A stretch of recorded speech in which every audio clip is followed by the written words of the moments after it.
Namaste. The topic that I am going to deal with in English is punctuation today, and I am trying to integrate values, cultural values into this topic. Now, punctuation is the use of spacing, conventional signs and certain typographical devices as aids to understanding and correct reading of a sentence. Punctuation marks are used to create a sense, clarity, and stress in a sentence so that the sentence becomes more powerful and meaningful. You know that any sentence that we write or speak becomes meaningful when it is said in a proper way with required punctuation marks. And if they are not used properly, the meaning itself would change and we will land up in trouble. The use of punctuation marks are so very important in a sentence, and let us see this video and we will discuss it later than that. Hi, welcome to Mad English TV. Look at these two sentences. Which one is right? Well, they're both right. It depends what you mean. Okay, do you want to eat with your grandma, or do you want to eat your grandma? Okay, so let's look at these sentences. This one means you want to eat your grandma. This one means you want to eat with your grandma. Okay, in this one, you're talking to your grandma. Hey, let's eat, grandma. Okay, in this one, you're talking to your brother. Hey, let's eat, grandma. Okay, now we have a comma here. Why? Why do we have this comma? The reason we have it is because when we say these two sentences, there's a difference. Okay, listen to me. Let's eat, grandma. Let's eat, grandma. Let's eat, grandma. Let's eat, grandma. Can you hear it? There's a small pause after the word eat. Okay, so when we're talking, this is never going to be confusing because you can hear the pause, right? When we're speaking, we can hear each other. But when we're writing, we can't hear anything.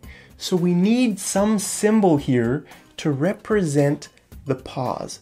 Okay, that's why we have English punctuation. Punctuation is so important because punctuation adds clarity to the meaning. If a sentence isn't clear, then we say it's ambiguous. It could have this meaning or it could have this meaning.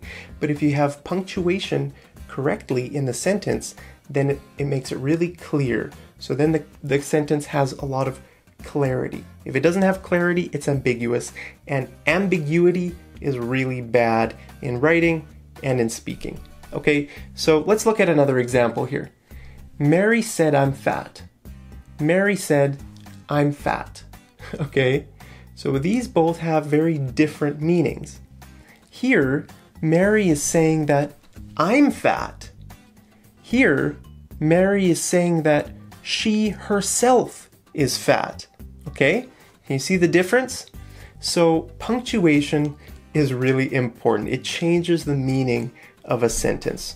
Okay, so in this series on English writing, I'm going to teach you all about punctuation. I'm going to teach you all the punctuation marks. Okay, but I want to tell you a little secret.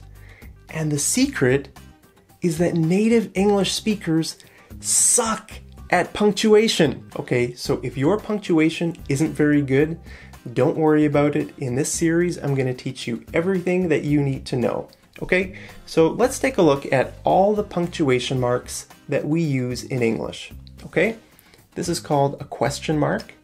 This is called an exclamation mark. And that's called a period. And here we have quotation marks. This is called an apostrophe. That's called an underscore. And these are called brackets and parentheses. And there's a comma and a colon, semicolon, and this is called the @ symbol. Okay, this is called a number sign. This is called an ampersand, Now, I have to be honest with you. I didn't know what this was called, so I looked it up before this lesson. I think most people would just call that symbol the and symbol.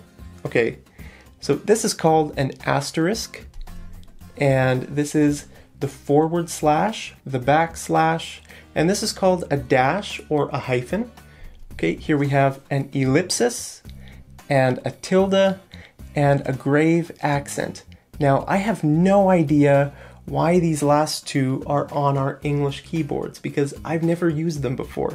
But look, see in the top left corner there, you see the very corner key, it has the tilde and the grave accent. I have no idea why that's there. Okay, another symbol I've never used before is this one here over the 6. Not sure why we use that. Maybe it's a math symbol. Okay, another one is this symbol over here, over the backslash. I have no idea what that's called. And these brackets are called braces or curly brackets. Anyway, I'm getting carried away. Here are all our English punctuation symbols, but I want to know, what is the most confusing punctuation mark for you? Hopefully at the end of this series, none of them will be confusing, but right now, which one is the most confusing?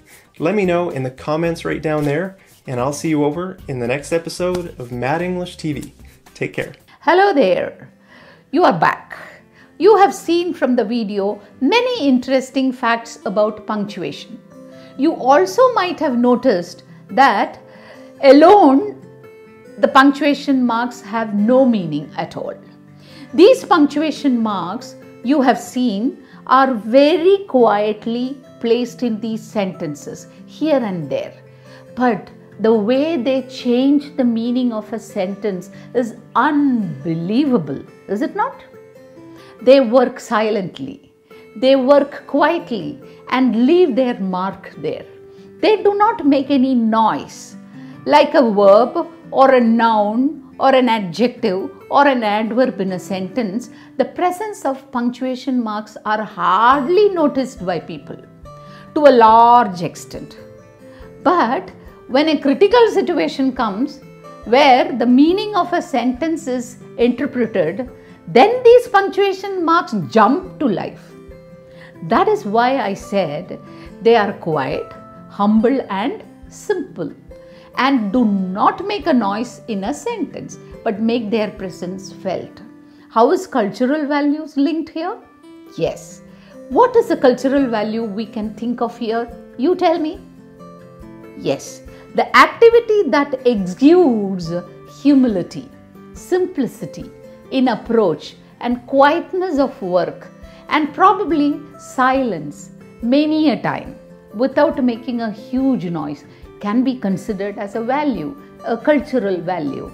Great people are always humble.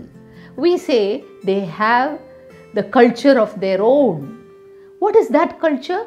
They are never loud, they speak gentle, and they listen to people.